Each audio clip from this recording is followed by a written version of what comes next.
I mean, what is addiction interaction disorder? Addiction interaction disorder is basically how addiction manifests in other components of our life and the different areas that we can use to change how we feel through dopamine and neurochemistry, which is what addicts want all the time, is to feel better now and more. So the addiction interaction disorder has multiple components to it, and the first thing that we address is the substance component. They're coming to substance abuse treatment.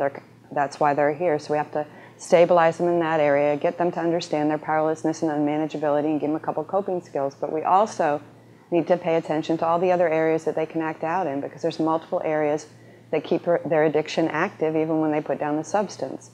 Process addictions include food, include money, all the money disorders, whether it's hoarding or gambling or shopping, E-trade, the sexual attachment stuff that goes on.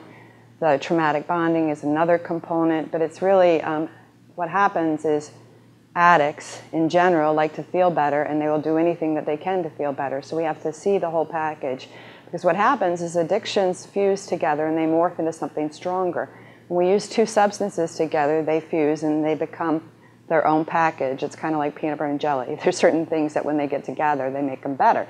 So it's the same thing when we start having multiple addictions. We've got the compulsive attachment area, which includes codependency, traumatic bonding, traumatic repetition, all the different areas, heroic giving and rescuing, and then we also have the feelings addiction. I know it's kind of hard to believe, but people do get addicted to feelings. Some of those are rage. Some of them are risk-taking behaviors. Some of them are being addicted to love. Addicts like to feel better. Their whole goal is to feel better. So they're going to pick up any area that they can to change how they feel. When we're looking at addiction as not a disease of a substance, we're looking at it as a whole different kind of understanding. If you come to the school, you're going to find out that addiction is not what you thought it was. It's not just a disease of a substance. It's a disease of behaviors. And when we talk about our definition of addiction is a pathological relationship with a mind or mood-altering experience having life-changing consequences. So I can have life-changing consequences in any of the different areas that I act out in.